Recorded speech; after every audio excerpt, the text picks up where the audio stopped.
I like the idea that, like, in this period in time, there might be, like, another kind of magic out there, right? Whatever is giving Desmond Hart his power, right? We know that doesn't exist by the time the movies come along. Nobody's getting roasted from the inside, right? So, like, some other source that's kind of cool. Dom Ella in the chat asking something we were talking about earlier today. Was Desmond born with this gift, or was it the worm / the spice? That's it. Right? Was he born at all? Oh.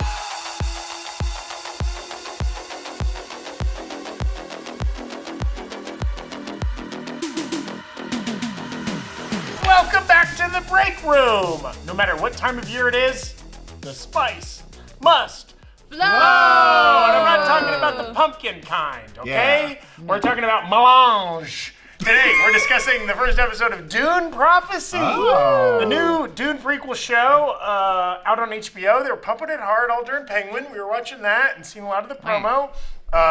You know, there's an interesting backstory to this show that we might get into, but there's so much happening in this first episode. We have a lot to talk about. I'm Zach Huddleston, noted Dune goon, thrilled to be here. And you know what? I'm very lucky to have a great group with me. He's been getting nasty in a Salusa Secundus vape bar. It's Brandon Barrick. Yeah, that's right. If the metal door is closed, don't come in, because I might be banging away at the Empress. Hey, yo. And if she asks us to stab ourselves in the neck, well, I'm not sure what's going to happen. It's Maude Garrett. Let's find out. I knew it. That's fine. Lovely to be back. Do you think she had tried it at all before she did it?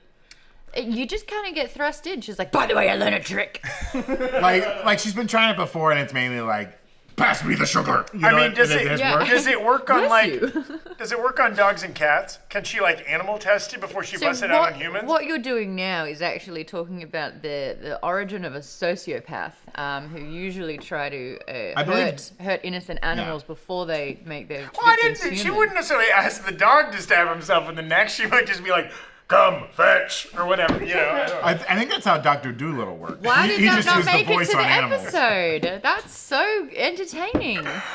Now, Maude, we're always thrilled to have you here, but it's especially pertinent. You are a big Dune fan, and you moderated the New York Comic Con panel for HBO for this show, right? I was able to moderate. There were 10 of them on stage, the cast and some of the producer and the showrunner, and it was a long discussion because we didn't do audience questions, and not really everyone liked talking. So I was championing Dune, but I got to see episodes 1 and 2 prior, so that was a lot of fun. So you've seen the second episode? I have seen the second episode, but a month ago. We won't be spoiling that here. No. But can I ask, without dragging anybody that wasn't that much fun, who was the most fun person to engage with on the cast? Jessica. She plays Valya, younger Valya. Young Valya. And she was pregnant. She was on one. She was like just so ready to be entertaining and cheeky and fun, and that was great. And then Travis, who didn't really talk much, Travis Fimmel, who's a fellow Aussie. He's Desmond Hart. Desmond Hart didn't really say much at all until he asked the showrunner in front of the entire crowd who he was going to vote for in the upcoming election. Wait, the showrunner asked Travis, or Travis asked the showrunner? And he actually gave a really great answer about the fact that, as Dune Prophecy showcases, sometimes a matriarchy is better. Interesting. Well, didn't happen. It's not our timeline. Hey, we got another 10,000 years till the prophecy needs to come true. What's 10,000 years amongst friends? It's a lot for the Harkonnens. Yeah. Oh, are you a Harkonnen or a Harkonnen? Let us know in the chat. Where do you put the big O? Is it Harkonnen or a Harkonnen? In the David Lynch movie that was so foundational to my understanding of this franchise, they did Harkonnen, but currently it's Harkonnen. Harkonnen. Right? It's back to Harkonnen. My trick is when I meet them at a party, I always introduce the person I'm with first, and I let them. I'll be like, "Hey, guys, how's it going? This is Terry. You know Terry, right?" And then Terry gets introduced. I'm Harkonnen. And then they say the name. Harkonnen. What if Valya Harkonnen says, "Say my name"? How do you pronounce my name? Okay, we want to give a little quick context for the show before we get into some of the mystery, some of the things to be explored in this series that we're really excited about. So Dune Prophecy takes place 10,148 years before the birth of Paul Atreides. So then another 20 years before the events of I thought Dune he was like 2. very young. Isn't He's pretty young. before Dune 2. 'cause 19, he's on the like planet. 19, I think, when it all yeah. went down initially. Yeah. And we're just 116 years after the Machine Wars, kind of a seminal event in this universe when humans had to rise up and overthrow their scary robot overlords. A big important part of why human power is such an important part of this universe because they shun computers, essentially. Yeah. They called it the Machine Wars as well, and I think that language is really important at this time because they don't want to call it AI, but that's essentially what it is. Yeah, It's the uprising of AI. Thinking robots is a Yep. phrase they throw around a Yep. lot. Thinking machines. Thinking machines. Yeah. Do you think they wrote artificial intelligence into the script and then the AI changed the script and be like, let's not use right. this term? The chat GPT they were using to write the script rejected it. Yeah. These books that go into those wars, there are basically 2 trilogies leading up to these events that they've kind of picked and choose and borrowed from. One of them talk about the Machine Wars, and this was written in 2012, so they were at that stage not using AI as language. But yeah, it is just another word for AI. So it's very kind of like Terminator-esque. Yeah, Yes. the classic trope we fear Yeah. our own creation becoming It's- smarter than us and destroying us. It is very convoluted, these books. You don't have to read them to understand the show at all, but it is worth mentioning that before they were the Bene Gesserit, they're the Sisterhood in this show. Before they were the Sisterhood, they were sorceresses from a particular planet, and they were able to use telekinesis because what happened with these AI machines, they put brains into them. They tried to get Like brains. human brains? Yeah, to try and, brains to try and because they're thinking machines in a way, and these sorceresses had telekinesis so they could tap into those brains to bring the machine down, but it was at the cost of the life of the woman, so there was like a lot of death throughout this. Wow. But what ended up happening is to kind of eradicate the last machine planet, it was the Harkonnens' decision to obliterate everyone. And so they wiped out like millions of fellow people to try and eradicate the machines. And I believe there was a lot of discrepancy with how this war was happening. The Atreides stood up and took the front and center to try and eradicate the machines, whereas the Harkonnens were a little bit more cowardice. And the Harkonnen name then became tainted. So what you're hearing here is the Corrinos, and they were actually renamed Harkonnens. So the Harkonnens stopped calling themselves Harkonnens because it was like very shameful, and they became the So Corrinos. there was a branch. It was a little Ellis Island switcheroo where some Harkonnens changed their name to Corrinos and some kept the Harkonnen name but were kind of looked down upon. Yes, Yeah. and there's another name in there that's also affiliated, the Butlers, and that kind of comes into it as well, not to be confused with Austin, who is Fade Routher. Oh, mama. There are a lot of characters in this show where they did a nice, pretty efficient, fun way of showing them to us or introducing them to us. But of course, then there's the added difficulty of some of the characters are played by 2 different actresses and 2 different timelines. Yes. So we're going to do a quick recap here. The series centers around Valya Harkonnen, played by Emily Watson as an older person, and played, there's both versions. She's kind of third from the left in the right image there, and Emily Watson there. Great. Who is a Harkonnen? We get that great. She's the narrator in that opening sequence where she says, like, an Atreides led the humans, and my great-grandfather was a coward, and ever since then, right, we've been a family of cowards, yada, yada. So she does seem to insinuate that like it was unjustly kind of labeled a coward. And we don't see the act of cowardice. Sure. We do see the act of heroism from the Atreides, but we don't see what the Harkonnen And this is a actually little did. bit of like history's written by the winners kind of thing of like, well, we're the emperor now, so we'll say how this war went. And we're at a spot where we're pretty far removed from people who were there. Yeah. You know what I mean? I guess It's 116 these people live years. longer than our lifespan, right? This Isn't would it be kind like of implied us. they live a little Yeah, longer? this would be like us No, talking about the Spanish-American War or something like that. I yeah. finally get to be like, oh, actually. in Well, the book, actually, please. There was one particular person, because the sorcerers of Rorschach were experimenting with different plants and potions and poisons, and they were able to basically elongate the life of the son of one of the Harkonnens. So Harkonnens, and so they lived for like 100+ years. Okay. They lived for like hundreds of years. So there is one person who lived a long amount of time. I'm not sure if they're including that in this story. Oh, okay. Yeah, it was like and Xavier Harkonnen, I believe. We don't get a death age of the Reverend Mother who passes Yeah. away at the beginning of the show. the facial prosthetics lead us to believe old Very as hell. old. Yeah, I got a feeling that Mother Superior Raquella was like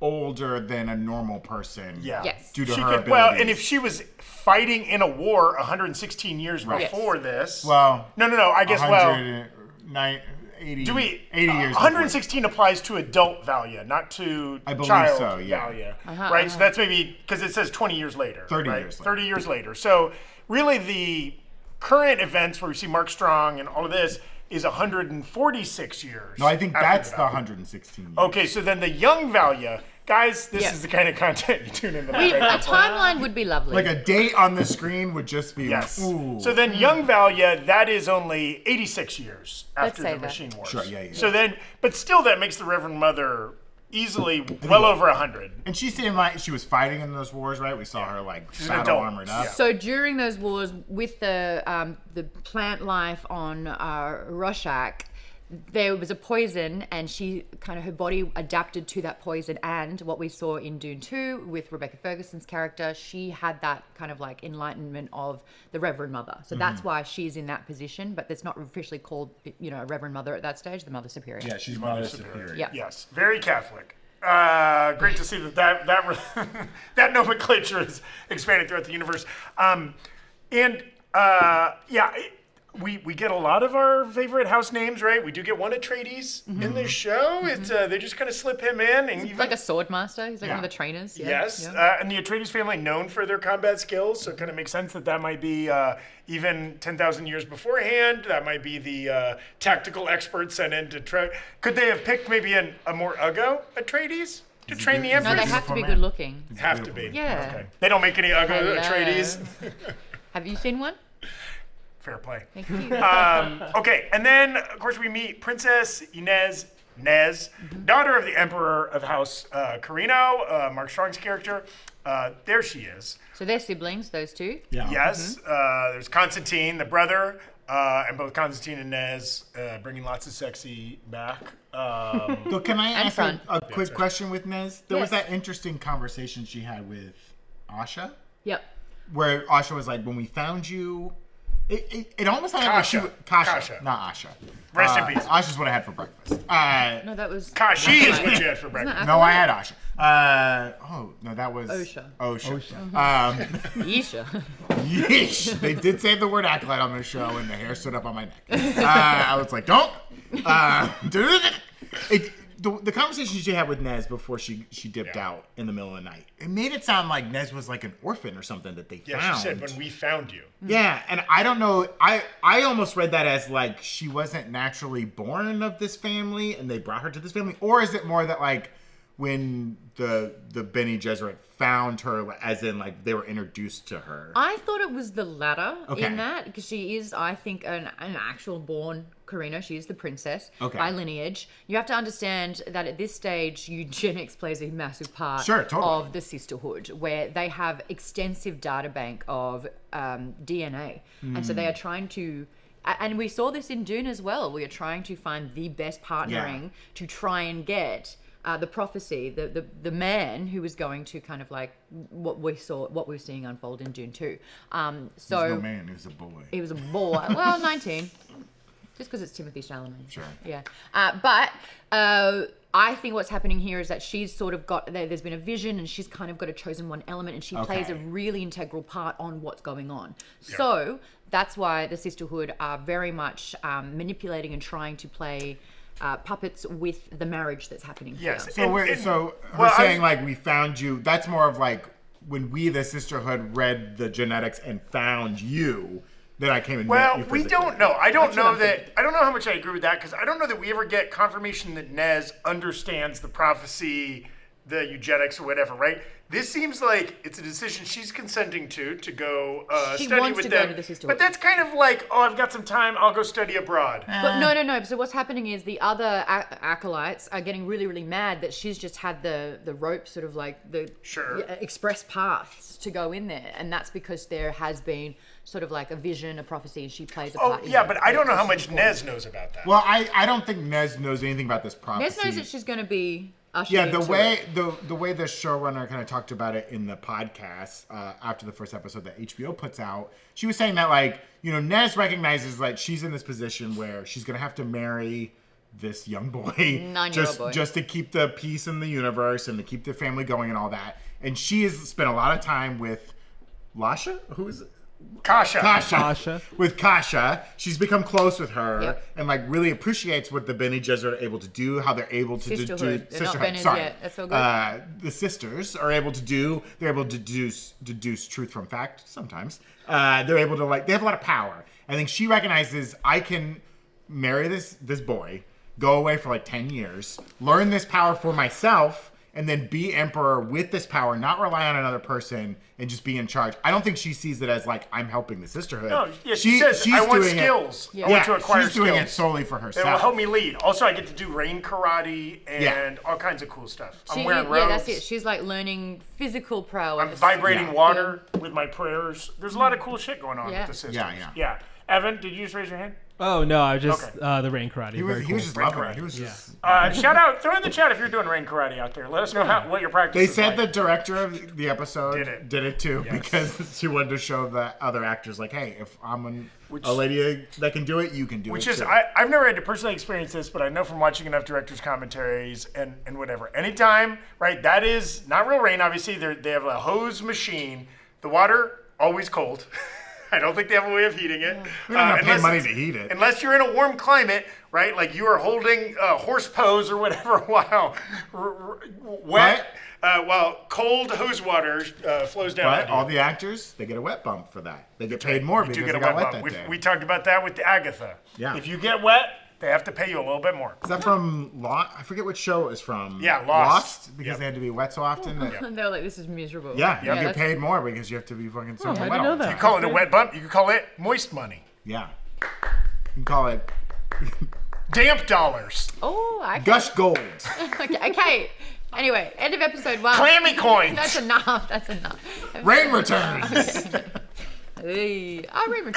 Okay, and episode 1. H2O dough. H2 dough? H2O. Residuals? That's one of the characters that? on this show, is it? Residuals? Residuals. I'll take it. Evan. He's in Evan's doing it. great. He's in Evan's it. funny now, I guys. refuse to He's partake. rebranded. Okay. And then, so we've kind of bounced around a little bit. We've talked about a handful of characters. Maybe the other character is going to play the biggest role in this show. The character of Desmond Hart. Desmond Hart's not in the Which books. Maude's totally new. Maude's going new. to disagree with this, but everybody else here was convinced that was Charlie Hunnam. There they are. I mean, come on. Yeah, Dude, I see it. It's Harley Hunnam. Yeah, It's Dunes of Anarchy up there, okay?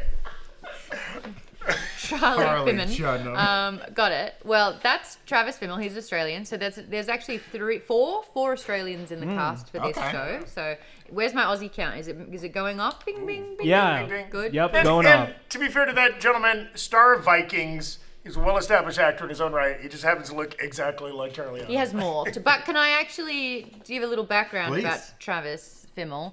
He was discovered in Australia, I believe, and became the face of Calvin Klein when he was like 17 or 18. And young Maude had this poster in her locker and in the inside of her wardrobe because I had the biggest crush on him. Now, let me tell you, when I came to LA, Travis was living here, and his friends of friends, and I was going to meet up with him. And as I was approaching meeting Travis for the first time, he leans to my friend and said, "I thought you said she was an 8."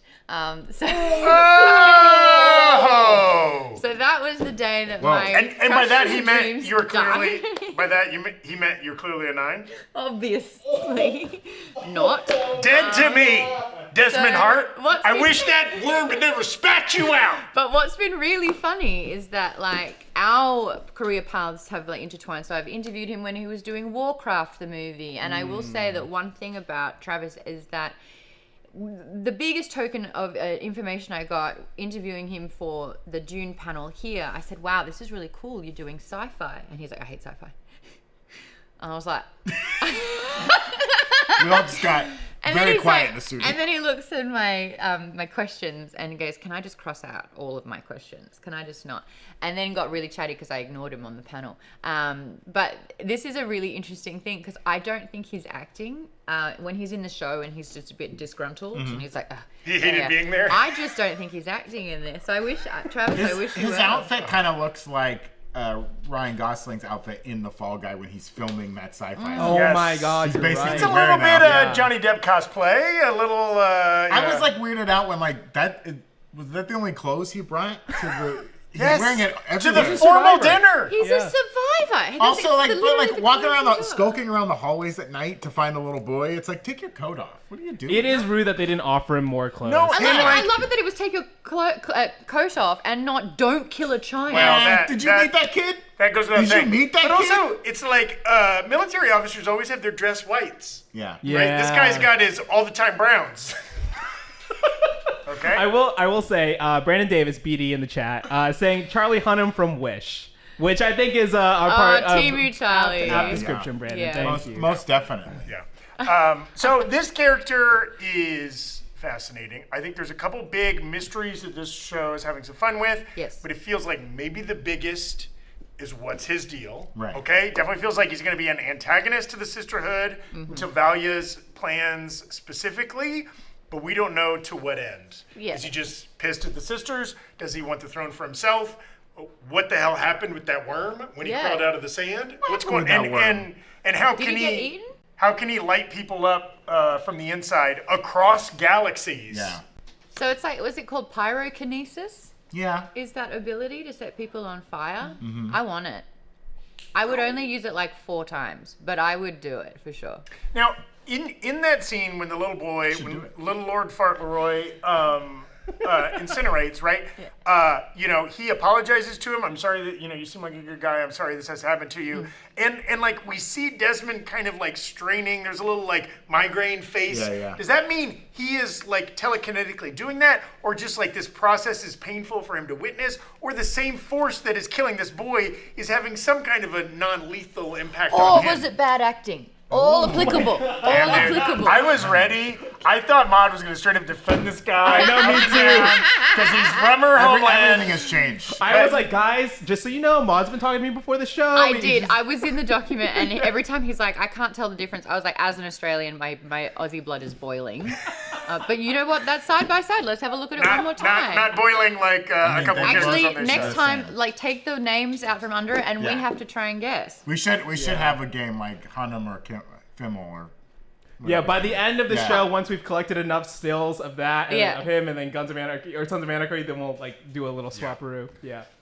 Because even that picture of Charlie Hunnam is not at full goatee length. Yeah. I feel like there have been periods when he's had a gnarlier beard there. Sons of Anarchy. So- yeah. Yes. Yeah. So Desmond Hart's like totally made up for this show, right? Now, some of the events in this show kind of covered in those like trilogy books you mentioned? Yes. Or do you feel like the show is in uncharted territory for the most part? Both. So I would say it's probably about 50-50. They are using the Machine Wars. That is out in like 3 books. You Right. can see the whole thing. They are using the fact that Valya is a character in here. Oh, Tula okay. is a character in there. It is established in the books in the Sisterhood of Dune that Valya discovered the voice. So that is intrinsically hers. that's So they canon haven't messed stuff. with that. Okay. What I wonder with Desmond Hart as a character, one of the big interesting things in the first episode is that any use of machinery that can think for itself is forbidden. It is outlawed. It is like it's a crime to have it. So I was wondering if like there was a trigger there, but he's also able to kind of like when he crushed it and when he like was able to You made it go back into a ball, right? yeah, and it's like, is it using his mind? So I think that Desmond Hart is basically the pinnacle person who is able to disrupt the monopoly that the Sisterhood currently Yes. has on the families. Yeah, and I don't know that this will play out to be true, but like we were talking a little bit, there's a lot of parallels you could make between this show and House of the Dragon specifically, right? Prequel series to a very popular franchise, right? Like even there's princesses, there's sisters, there's families. magic, there's Yeah. all kinds of stuff going on, right? Like they definitely pitched this show as Game of Thrones or House of the Dragon for Dune, right? But like one element that I find really intriguing is in the world of the Dune films, when we get to that point in its history, right? There's basically like one kind of magic, and it's the Bene Gesserit, and then like whatever the spice yields. But those two are almost the same kind of a magic, right? Yes. It's just like the Fremen version versus the like otherworld version. I like the idea that like in this period in time, there might be like another kind of magic out there, right? Whatever is giving Desmond Hart his power, right? We know that doesn't exist by the time the movies come along. Nobody's getting roasted from the inside, right? So like some other source that's kind of cool. You know, it's like the dragons of House of the Dragon are essentially gone by the time Game of Thrones comes along. Yeah. I like the idea of like other older types of magic that don't survive. Yeah. Yeah, Dom Ella in the chat asking something we were talking about earlier today. Was Desmond born with this gift, or was it the worm / the spice? That's it. Right? Was he born at all? Oh. I mean, you're making me think now, Maude. The thoughts I had and theories before we started now are changing. Where it's like, because my biggest question is, whose side is Desmond fighting for?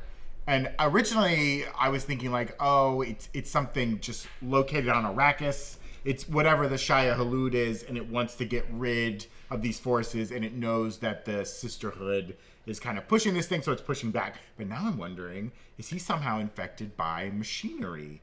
And like that's what's giving him these abilities, and this is a way for the machines to come back. Not as machines, but through a person. He's got because we know in all those visions ended with the glowing blue eyes. Yes. Like this is bringing me back to Battlestar Galactica. I'm so How good excited. Cylons, Like who's a baby? Cylon? Yeah. Or like a little Wrath of Khan. He's got some kind of robot earworm that's like controlling him. Because I was like, I liked this idea that the prophecy that the Bene Gesserit eventually put on Arrakis. They got the idea because they met a man who got swallowed by a worm and became powerful. So they're like, let's use that. Let's make that up because that could happen, right? And it's kind of this weird cycle of a self-fulfilling prophecy, but also something they saw happen. But now I think he's a machine.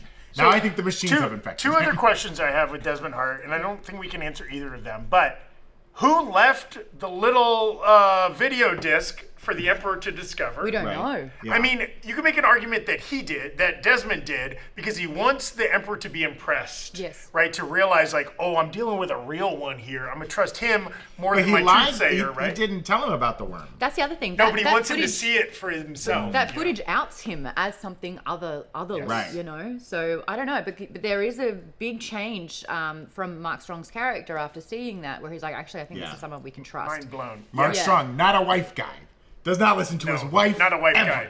Mark Strong's a real Ned from Try Guys type. Doesn't it Well, feel like we that shouldn't vibe? say Mark Strong. We should say Emperor Javaco Carino. We could Yes. try to say that. And Javi. And to be fair, to Emperor Javaco, no evidence of him cheating yet. But, No. But don't- like stick a side with your wife at the party. You know what I mean? One spice trip away. Also, but- can I give a special award to Brendan Cowell as Duke Ferdinand Richese? Brendan Cow, Aussie. Oh, really? Incredible. Like, Yeah. what a mustache He used to- twirling villain wearing a cape. The machine comes out at the party. These people are anti-machine 1,000%. And he's like, it's just a kid's toy. What are you so afraid of? It's Yeah, a guy, because we he's- just fought a whole war about Yeah, this thing. literally. Him just being so chill. He's like, come on, it's a party. I love this guy. I love this guy so much. He used to be, I think, engaged to Rose Byrne. Oh, Fun fact, okay. there you go. Wow. Brendan Cow. Yeah. There you go. Good for him. No, all I the- guess. And again, to draw the parallel back to the Game of Thrones world, they have a Lannister energy. Yeah. These Richeses. Oh, yeah. The don't they? Richeses are up to Yes. no good. And they're No the good. big money people that are trying to use that to, ingratiate themselves with the crown, right? Also, Well, what's really interesting about that, and I think it was done sort of through exposition in a way, Mm-hmm. we'd find out that the Carinos actually aren't as powerful as we imagine. they're barely holding on, right? Yeah, and they have no army anymore. And so that's like the crucial thing. They need an army, and that's where the Richeses. I think it was like Richese. And is this- Come in. Richese. In this point in time, they're not mentioned at all in the show so far. Riches. There is no Sardaukar yet. No, but the planet, the Sardaukar, the Sardaukar, that's where that was from. So that's kind of tied in as well. So the Sardaukar were from the planet that we visited in, whether it's the first or second episode, but it's there, Oh, okay. connected. Yeah, I did see that theory online that like Desmond could be the beginning of the Sardaukar. Like he could help create that military. I'm gonna guess he doesn't survive this series. You don't think he So makes it I in the don't series? know. I don't know. Well, we know the Bene Gesserit survive, Yeah. and if they're We coming know the head to head, Carino survive, we right? know the Carinos survive and hold They the rule throne for another for another 10,000 10,000 years. Good God. The British crown wishes they had that kind of longevity, huh? Okay.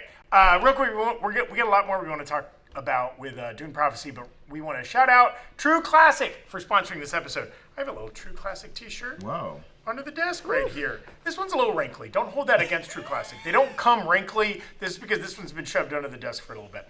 But they make very comfortable. I wonder how. I wonder how it got wrinkled. Yeah. This is you can't. I mean, come on, touch that. It's like a very comfortable, Ooh, very look at soft, that. Ooh. nice shirt. They're also affordable. It's none of this like $50 t-shirt garbage, okay? True Classic, they sell t-shirts, hoodies, and jeans that are perfect additions to any wardrobe. They're very comfy, perfect for cold. It's been cold in Los Angeles lately, Really guys. chilly. And I mean, where we are in Winnipeg, Canada, it's been especially cold.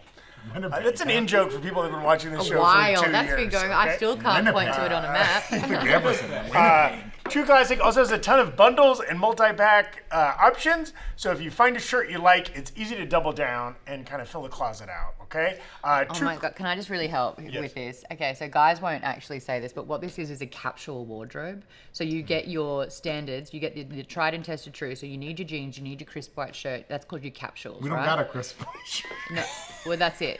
This is what We you got need. a wrinkly one. So you build out your capsule wardrobe, and it's items that are never Yes. going to go out of fashion and that are quality, right? And then plug you and play build with other each things other up. in There different it is. combos. There you Yes. go. Welcome. Yeah, True Classic can really help you with that. Whatever your style, right? Like, it can work with that. So if you're ready to upgrade your closet, shop now and unlock big savings during their huge holiday sale. Go to our exclusive link at trueclassic.com/breakroom to save. That's trueclassic.com/breakroom. Support our show and tell them we sent you. End the year with holiday cheer thanks to True Classic. I own several of these shirts. I love them. They're in top rotation. Okay, when I'm not wearing Nerd Riot, I'm wearing True Classic. That's okay? for later. Yeah, that's right. And also, speaking of things I enjoy in my personal life, we want to thank Helix Sleep for sponsoring this video. I sleep on a Helix mattress and I love it. Their Black Friday sale is running now for a limited time, and it's a great time to upgrade your mattress. Visit helixsleep.com/breakroom to get 27% off your mattress. Not 25%, not 30%, 27% off. Plus, 2 free pillows. yeah. Yeah. So really, probably when you add those in, it basically rounds up to 30%. And receive a free bedding bundle with your Luxe or Elite order. And get this, your mattress will come to you. Helix delivers your mattress right to your door. I bump into this all the time. If you don't own a truck, or you don't have a friend that owns a truck, how do you get a big old piece of furniture All to your the time house? he bumps into I bump into this all the time. Because, guys, Zach's moving furniture. I'm burning folks. through couches, okay? This butt, I mean, I go through a couch in like 2 months. He's buying, he's selling, he's trading. But the mattress comes rolled up in a tiny box. Now, it is dense. It's like a mini fridge. Okay, it's heavy because it's got a full mattress in there, but it's not that big. It's wild that they can do the physics of it are wild. Plus, Science, man. Helix has a 100-night sleep trial, so you get more than 3 months to make sure that you love your mattress. And their mattresses have a 10-year warranty. Helix also offers financing options and flexible payment plans, so you can get the perfect mattress right now. They offer 20 unique mattresses, including their award-winning Luxe and Ultra Premium Elite collections.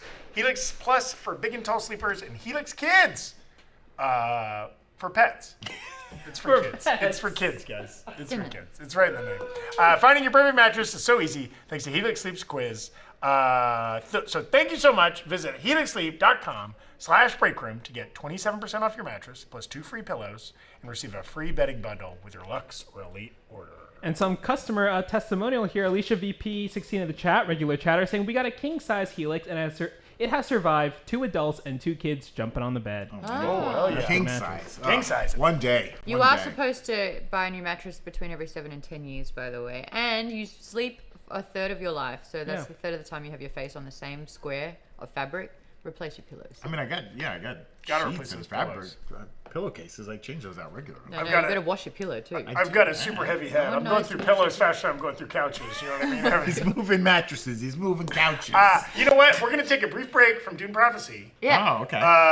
to do one of my favorite segments. We're Have gonna you do- missed it? Yes! Yeah? And the people have been clamoring for it. To do a little Maude Monday Minute. Whoa! Give the people what they want. Yes. Alrighty, so Maude's Monday Minute. I'm going to give you the headlines. I didn't make it into the full discussion of the show. Some cool shit. So, oh, whoops. I'm back, baby. You can cuss. Give me that. Timer on the clock. I'm going to give you my newsreader voice. In an interview with IGN, James Gunn has clarified the DCU release order, saying it's really Creature Commandos, Superman, Peacemaker, Lanterns, Supergirl. That's what Gunn said. And then some things that people don't know. Ooh. He also said that Lanterns is very adult, a human adult, and wonderful. Excited for that one? I'm excited. I am excited Very. for Lanterns. Very. Yes. The Minecraft movie's happening, and a behind-the-scenes video of the movie has been released, showcasing the amount of care the crew went into to create the world in live action. It also gave us a first look at the classic enemies, or mobs, the zombie and the skeleton. Oh, adorable. Oh, what? No one cares. Jude Law said that a script for a Sherlock Holmes 3 exists, speaking of no one caring. This I care about. Okay. Shut your mouth, Mom. And although he hasn't read it yet, there's a great will amongst us all to get it right and do it. I Which would beg mean- you to do this movie. Which would mean Please do RDJ the third. back, right? Yes. Yeah. Also, Evan, I'm going to throw it because my time's up. I'm going to throw this one last one to And you. bring back because Hans you're Zimmer a to keep fan. doing the soundtrack because it's so good. The score for both Sherlock Holmes movies. And lastly, one of Evan's most anticipated movies of 2025, Now You See Me 3, has officially wrapped filming. He's the so real excited. magic will be if the movie comes out on time. But come on, they got Justice Smith, they got Rosamund Pike, they got the kid from The Holdovers. Let's go! Jesse Eisenberg is back. A real pain, more like magic is alive Game. and well. Magic games. Magic game. Yeah, yeah. Okay. Are you the only person watching that gives a single shit? How many think people? so. How many people were surprised they already made 2 Now You See Me movies in the chat? David Franco's no longer in it. No, it was Dave Franco. Dave Franco. Dave Franco Dave- and Woody Harrelson. My bad. Woody I used his Harrelson. full name. Yeah. And- Isla Fisher's coming back for Isla this one Fisher. too. She wasn't in the first one. And she is? Aussie. Freshly divorced Isla Fisher. Yes. Yeah, no more Borat Nice, my wife. Not anymore, bucko. Okay. Cool, let's talk about Dune again. Thank you. That was a great Maude Monday Minute, Maude.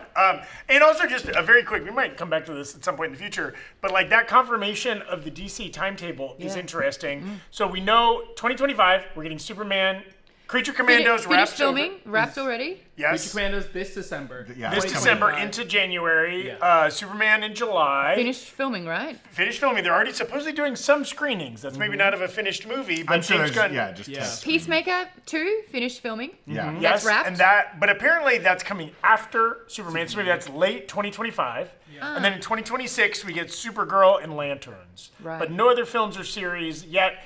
He did not mention Waller. Is that show not happening now? Maybe. And then we don't know what is the next movie after Supergirl. We know there's a James Mangold Swamp Thing movie in development. Cool. We What know happened there's to a the Batman, show? Brave and the Bold. there's a Batman Brave and the Bold, and this of course doesn't count the Batman 2, the Matt Reeves movie that is coming out in 2026 as well. Different Penguin universe. season 2? Penguin season 2, maybe. We don't know. And Not you confirmed. know what I think? 2 might jump a few of these projects. The Blue Beetle animated series, because I think I think they really want to make that happen. Shola has confirmed, I think, a few times that he's Okay. gonna be voicing Blue Beetle and be back for it. So I think that one might jump a few of the other projects named in Gods and Monsters. Supergirl, what is she? Australian. There it is. Billy I thought she was Hancock. from Yep. Krypton. Yeah, that's right. Either way, she's an alien. Okay. I think Mom was gonna. I'm She just an tried to use alien. the voice on me. Yeah. You take that back. Stab yourself at the throat. Back to Dune Prophecy. So, what's the deal with Valya Harkonnen? Okay, I think it's, she's kind of our first-person point of view character in this show. Frequently, she's the narrator we hear. Where she feels like the protagonist of the show, but we don't know. She's just a tagonist. You don't know if she's an aunt or a pro. Yeah. Yes, because I think they Yeah. purposely don't show us what happens when she goes into the breeding index. Right. Right. We don't know if she's relaying truthfully to her sister what she's seeing. The whole communication between the Reverend Mother and Valya is a little mysterious. We assume that this was all the Reverend Mother's intent, but we don't know for sure. No, right? is she passing on what she believes is like, the legacy, or is she completely spinning it into her own vision now? In the podcast, they did talk about Dorothea being the granddaughter of Mother Superior. That's next stab. That's the woman who had to stab herself. She had to stab herself in the neck.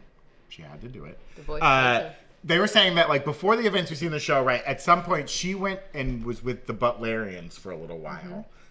Dorothea was. And while she was there, she kind of, like, really got indoctrinated with their views on things. And that's the Butlerian. Butlerian.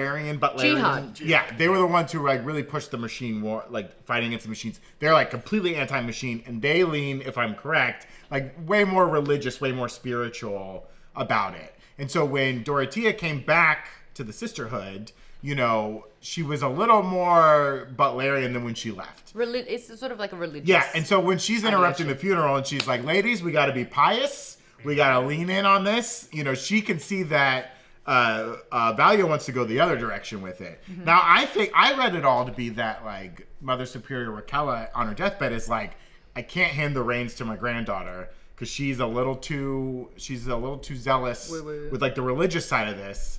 I know Valya's going to do whatever she can to keep the Sisterhood going. And in her mind, I think she sides with Valya. But we do get weird visions throughout the show that, like, whatever path they're on seems to be the bad one. It is like that deathbed sequence when, like, Dorothea is there by her side and the Reverend Mother sends for Valya. I was just like, oh, this is just another one of the sisters who's a little offended that whatever. It didn't hit me till later that, like, oh, that was her granddaughter. Yeah, that's her own and granddaughter. she's like, no, I don't want to talk to you. Everyone assumed was going to take over the sister. Of course. And I think, like, a core theme of Frank Herbert's Dune work is this idea of prophecy and, like, it becoming manifest because, and it's a theme in the Game of Thrones works as well, right? Like, there's a lot of, like, Valerian dagger kind of prophecy of fire and ice, right? Kind of stuff going on here. When you believe so much in the prophecy, you make it happen. Yeah, whether it was going to happen or not, right? You driving towards it is actually what makes it happen, not that it's set in stone or anything like that, right? And so this is definitely playing with those themes head on. And I think by being chosen by Dorothea, it was permission. It was permission to kind of, like, unleash. It was permission to eradicate threats. It was like she's now sort of on this unhinged path. And I'm going to be really interested because obviously her younger sister, Tula, is her ally. Yeah. And they confer a lot, and it's like both of them kind of getting together. I wonder how much that's going to butt heads down the path as well. It's got to, right? I feel like they were definitely sowing the seeds in the scene where they're, like, deciding which truthsayer to send out. And she's like, what about this one? She's like, no, she's too weak, blah, blah, blah. And, Tula kind of pushes back on her sister, being like, you're not really considering you're making your own choices here. Well, you've already made your mind up. Yeah, this isn't a discussion. This isn't a conversation. So I'm very interested to see how that all plays out. Like, it's very interesting. And we know from the kind of later this season clip that was shared, right? We're going to spend more time with young Tula and young Valya, right? In addition to obviously spending a lot more time with them kind of in their present timeline. And we're going to visit Gidi Prime, home of the Harkonnens. We're going to visit their dad, both in young form and in current form. We are going to see a furry whale. Oh, baby. I saw that fur whale tail, and I got so excited. What is it about the furry whale? I think, to me, as a connoisseur of, like, sci-fi Large and, like, mammals. weird stuff and large mammals. And mammalia. Blue whale, largest living mammal that's ever existed on the planet, including dinosaurs. It's such a weird sci-fi thing to be like, you pick something that's on Earth and you just add a little tweak to it. And just like the idea of, like, a furry whale. Whales have fur. They're mammals. They've got hair.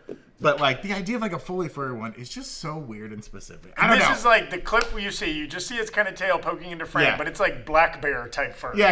It's like thick, matted fur. I'm like, this doesn't make any sense. I don't know. I just love weird little contrivances like that. And we were talking before the show, right?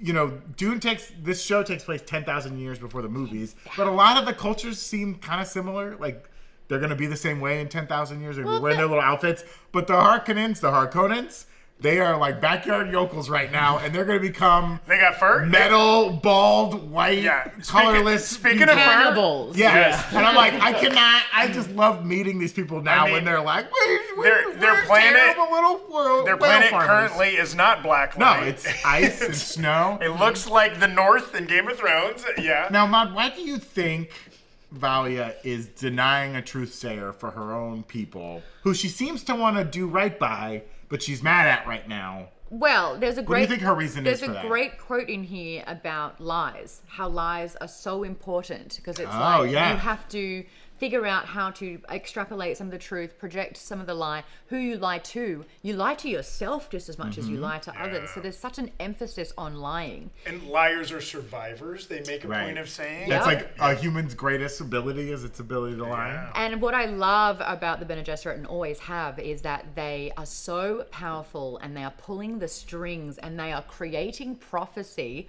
whilst flying under the radar. Now, a truth sayer is really interesting. This is what the Sisterhood, a part of their Acolyte system is. It's like one of their lessons is to have your own language. your own language, so you can communicate without saying out loud what it is. So that's a way that you can admit truth and say a lie. There's the having a truth sayer in the politics of it all is like the reputation of them extrapolating truth only, and whether that person lies or is saying the truth, they can be completely manipulating that as well. Right. So it's like really cool. And I think Valya is trying to also position herself on the chessboard as the queen, so that she's covered all the bases. And so, as we know, like there are spies in other pockets as well. They're all kind of bringing information back to her. Mark Strong, Javits, Javs. Javico Karina. Javico thinks Javico?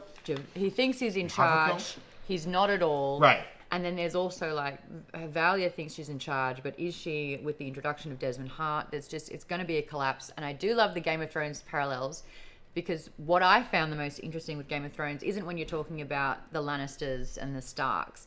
It's when you had Littlefinger. It's when you had Varys. It's where you had Lady of the High Tower. What's her name? I want Cersei to know. I want you to tell her it was me. It's these other players. Olenna Tyrell. Olenna Tyrell. It's and that's what the Bene Gesserit are. It's the ones that are in the shadows, the whisperers, the spiders. It's got the little birds. They're the real power players. Yes, and that's the whole focus of this show. So her denying a truth sayer for the Harkonnens is mainly just. Is that, you think that's like her flying under the radar, where it's like, yes, I want to get my family like in a stronger spot, but I can't just like immediately start pumping them up? I think she would want to be the truth sayer. No? Oh, okay. Yeah, so she doesn't want to. She's waiting to put herself in that position. Yeah. Oh, okay. That's what I'm thinking. Idea. That's what I'm thinking. Yeah. I like it. Yeah, because I mean, even Mark Strong's a great casting for the Emperor. I think we see him as a strong person. He usually plays a formidable force in most movies. He's a gravitas. Yeah. And he's like he feels very weak. He feels very unsure. He's a little cuck emperor. Yeah,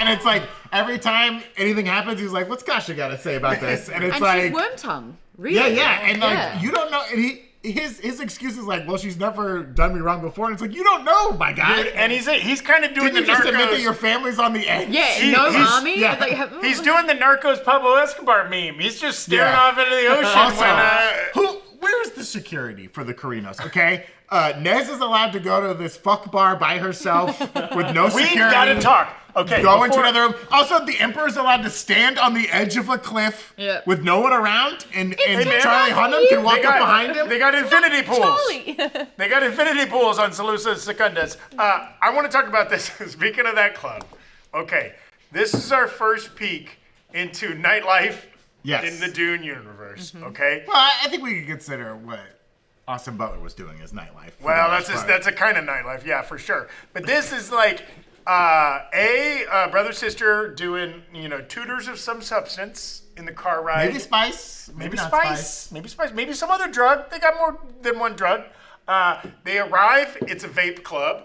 First off, people are doing. That's spice, isn't it? No, I don't think it's spice. That was another. I actually tried to ask this on the panel, Okay. and I think they wanted to run in the other direction because I'm literally talking about what I was like. What kind of ways is spice being used here? Is it recreational? Oh, interesting, Is it, yeah. and I mean, now I it's like imagine at spice this is point, they're important. definitely probably using it for fuel already, right? Oh, they have to. I mean, that's why why it's it's so so important. valued That's in why the they can- universe. that's why the they can only way you can travel. get from planet Yeah, to yeah. planet. Yes. But because only the bartender had the blue eyes, right? And we know that takes bartender, time. but that bartender could also be of Fremen You think extraction. maybe a Fremen? They did pick an actress of color. No, that doesn't have to mean she's from Arrakis, Right. but could be. A lot of unanswered questions. Yeah. Yeah. I could be took one it of to be several that the things. clear liquor was not spice. It was just whatever other drug they had going Yeah. on. Yeah.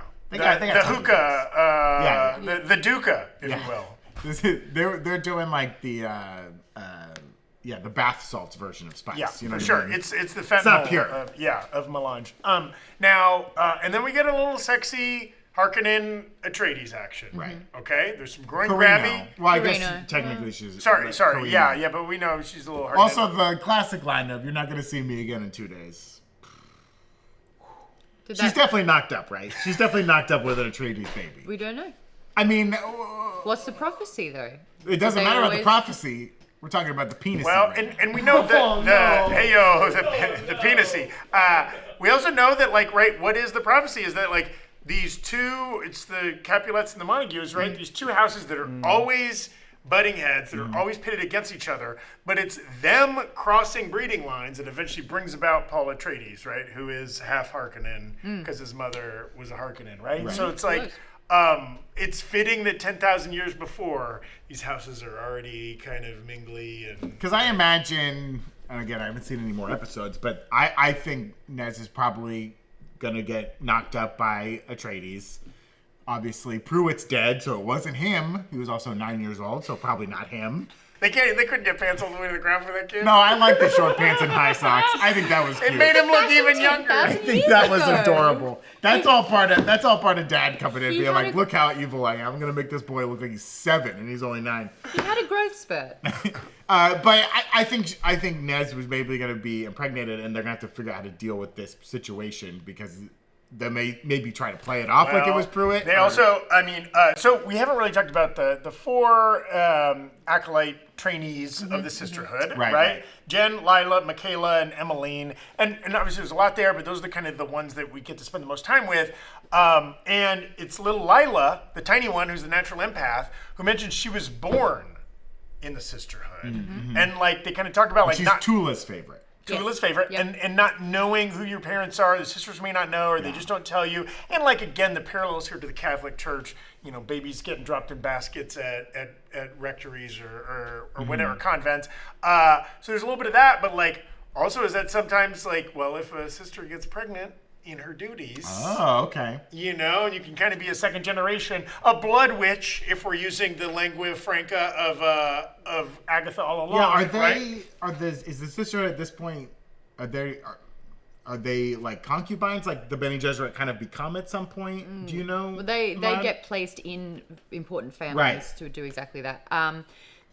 I've seen the next episode, so I don't want to say too much, but Sure, lineage sure. is important. Okay. Yes. Because I know, eventually, what it becomes in the time of the Dune movies, right? Paul or Leo Atreides, right, doesn't have a wife. He has a wife, but also he has children with his different Bene Gesserit, right? No, just Lady Just Jessica? Just Lady Jessica, who's not married to. That's his No. concubine, Right. but she was a Bene Gesserit. Yeah. Yeah. And the Leah Seydoux character Yes. Mhm. from Dune 2, right? Who kind of seduces Fade Rather. What are you? Some kind of Bene Gesserit? Some kind of Bene Gesserit. Right? You one of She's- them Bene Gesserit. She's working for the Sisterhood to, mix these bloodlines, Right, Yes, yada, yada, it yada. is, it's all about eugenics with that. So I It guess really my is. question was, I didn't know if the Sisterhood at this point are trying to have children of their own, or if they're just maybe operating as It's- only truth-sayers. It's if they're going from the books, analyzing DNA has already begun. Okay. Yep. Yeah. Okay. They are And collecting sometimes that you got to data. step in and get your hands on that Oh, DNA they're collecting yourself. some DNA. Evan? I will Do say, not yeah, I ask. think it's very surprising how dense this show is. I think the show has done a really great job kind of creating these mysteries. Obviously, we've talked at length about a lot an of hour. what the show's presenting. As we kind of wrap it up here, how Sarah Hatcher said, with Zach being a certified Dune goon TM, would he say this first episode lived up to his expectations or hype level for the poll panel? What did you think of this show? Well, I'll just say, and this is my fault for reading too many trade publications, the vibes around this show pre-release were not great. 6 or 7 out of 10. Oh, well, that reviews, but even like before anybody could give out reviews, right? This show was originally, they started production in November of last year. There was a multi-month delay. They swapped out some of the creative team. A new showrunner came in. Yeah. They recast. Tula was played by a different actress originally. They swapped out. Other actors just had to leave because of scheduling delays and that kind of stuff. And so, like, that's not always a great sign for a show when there's a lot of retooling and recasting going along. So I had actually pretty modest expectations. This show absolutely exceeded them. I really enjoyed this pilot episode. I love this universe. And when you're doing kind of cool, fun stuff in it, I'm all in. First of all, it's the Duniverse. Thank you. You're welcome. Thank you. I have labeled this pay attention television. Yeah. And I feel like, we heard the conversations about, is it 2-screen television? Like, Second screen, Are we expecting our audience to kind of be paying attention, but also being on the phone? Like something like Suits, which is extremely popular because you don't really need to pay attention to it while it's or playing. Emily and Paris. Yes. There you go. Thank you, Evan, for proper pronunciation of the show. Yeah. Also, But this is- also, all of you assholes on your phones while you're watching TV, I hate you. Whoa. But if you want to be on your phone watching Twitch or YouTube, that's for fine. it. Especially Go if you're for in it. the Marvel Snap Alliance too, we need to get those points right, up because I'm not playing anymore. Who's saying that? E? How many points does E have in the alliance Okay, right we're- now? we're It distracted. is, Jesus. it's pay attention television, Yeah. and the start of episode 2 will make sure that you are paying attention to the dialogue, maybe not. To the nipples, absolutely. Ooh, nudity alert. Yeah, I will say. TVMA. I'm, as a Dune fan, in so much as I very much enjoyed both of the movies. I've never read the books, but I think the 2 movies are incredible. I think David Lynch's movie is something. It's a movie. I mean, but it's a good time. I know I didn't watch it when I was younger. Sting is in it. But I will say, my hype for this show was a little lower because I was like, they're not gonna be able to live up to the movies. I don't know. I was having Caprica flashbacks to bring back Battlestar, where it was like I was very disappointed when they did Caprica after Battlestar. But to say, there were several moments in this episode where I was like, oh, I mean, like the knife part, obviously the ending was very intense. And I was like, I kind of like, and the more we've talked about it, the more I'm like, okay, I'm kind of interested in this story. And to do the House of Dragon Game of Thrones comparison, I love that this is 10,000 years away from the stuff we're going to deal with later. So it's like, sometimes with House of the Dragon, I'm like, it's too close and it feels weird. And like, what are we saying here? But I like that this is so far away that it's like almost a completely different story. The only thing we know that will, by the end of the show, the Bene Gesserit still exists 10,000 years later. Yeah. Carrinos are still on the throne. We also don't know. You could change your name. We don't know if Nez is the Carrino that carries the line forward, Right. or somebody else, or there's a different kind of marrying. So we don't know a lot of what's going to happen. And those Harkonnens are going to lose that fun farming life they got right now and just get freaky weird. I will say it's weird to go back 10,000 years and it's on the aftermath of an AI war. Yeah. Like that for me is like, what? But yeah, that aside, it's futuristic in the past.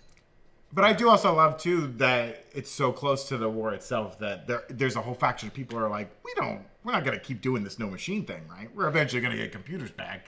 Like that was my granddad who didn't like computers, but we can have computers. It's wild right? that they're having their conversation in this show. They never had that conversation in the Dune movies 10,000 years later. Because at that point, I think it's so far. Eradicated. Why would you ever? would never even consider. Yeah. There is some technology that's machine based, like the poison, the wasp that goes in. So Or the video screen element, right? Like how they decide. I guess those are unthinking machines that they're allowed. And obviously there's shields and laser guns, and there's all kinds of other types of technology. But in those the Dune world. shields are here as well. Yes. Yeah, we saw that in the little fighting sequence. Yeah.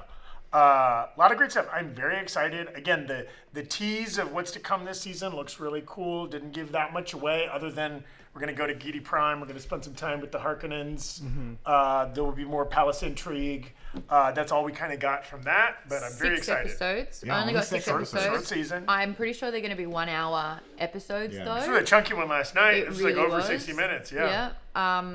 I have noticed formulaic issues with 6 episodes where it's like the whole time the question that you have leads to more questions, which leads to more questions, and there's actually not enough through line of the plot because you're second guessing everything the whole time. So I wouldn't mind, because this first episode, there's so many questions. Yeah. Who is this guy? Where are they at? What's going on? I want a little bit more fast-paced in a way of unveiling of information, so we're not sitting in like wonder and cluelessness for too long. That's all I ask. Yeah, that's a great point. We And I had think that with the Acolytes. and that's something that like House of the Dragon has done really well. Of like, they don't lean on mysteries and riddles very hard, right? Like the thing that it propels that show is like action and character beats, right? Yeah. So hopefully this show has a lot of that. You know what? HBO, and I'm sure you could throw in the comments like 3 terrible shows they've done, but they got a pretty good track record. They do. When you look at Apple TV and the number of fantasy and sci-fi shows that they've put out that not a single human has ever watched, right? Or that like might be a little tough, versus like HBO, and maybe you could throw out a show or two, but man, they got a high hit rate. Yeah. So, I mean, very that's how the excited. machine war started, right? Not enough people watching Apple TV That's shows. right. And so the Apple TV gets angry and turns against Why its- haven't you watched Disclaimer? Silo has multiple seasons. Believe. Have you caught up on Slow Horses? Gary Oldman's in that one? Oh yeah, he's great. Actually, Slow Horses is great. That's the one show on Apple TV. People, I side with the machines on Slow Horses. But Palm Royale? Machine? How dare you make Palm Royale? Jason Momoa's C. That had like 4 seasons, right? Who knows? Could still be going Only the today. machine- machines know. Could still be going. All right. It's on right now. That's right. Right now. They've never not been showing that show. Thanks so much for watching today. Let us know. You know what? If there's enough demand, we might revisit this show. I don't think we'll cover it every week, but I'm gonna keep watching we might it check every back week. I'm in in. if people like it. Leave your comments, your thoughts on the pilot episode, any predictions or theories you have for what the hell is going on with Desmond Hart. What's the deal? Did he come out the butthole of a worm? Are we to believe that he got swallowed and came out the back? I think you have to. It's a possibility. Yeah. I still maintain maybe they're going backwards the whole time and we don't know. You don't think he could have crawled out like on the? I don't Maybe think like we Is it Boba the Fett. Sarlacc pit? Yeah, Yeah. Boba Fett style. No, but I think the hairs go too inward. It would be Well, too hard. also- to fight. Bristles. Also, he's not running. He's like embracing. He's like arms spread out, and there's a thumper there. Now, we don't know who set the There thumper. were many thumpers there. Many thumpers. Did he summon that worm No. for this purpose? No. We don't know. We Many don't thumpers, know. no I know. Bambi. I know. Can machines get digested? Ooh. You don't can know. swallow We a don't little know. camera and it goes down. Yeah, but it comes out whole. Oh, that's true. Yeah. Oh. But a little dirty. A little Charlie Hunnam like. Yeah. Yeah, there it is. There we go. Whoa, Charlie Hunnam's the dirty one. Interesting. Okay. Thank you so much for watching. Hit like, subscribe, leave a comment, do all that fun jazz. We appreciate you. Where can you follow Maude? Yes. Hi, I'm Maude Garrett. Ooh. There Maude it is. Garrett. There it is. And I host a sci-fi fantasy book club. We are doing really actually good, cozy, feel-good books at the moment. Murderbot's going to be back for December. We're books 6 and 7 in that series. If you haven't started, a lot of them novellas. You can do it really fast, and it's a great sci-fi. You'll love it, guaranteed. Nice. Wonderful. Very nice. Thank you so much, everybody. Have a great rest of your day. Yeah. We'll talk to you soon. Bingo, bye-bye.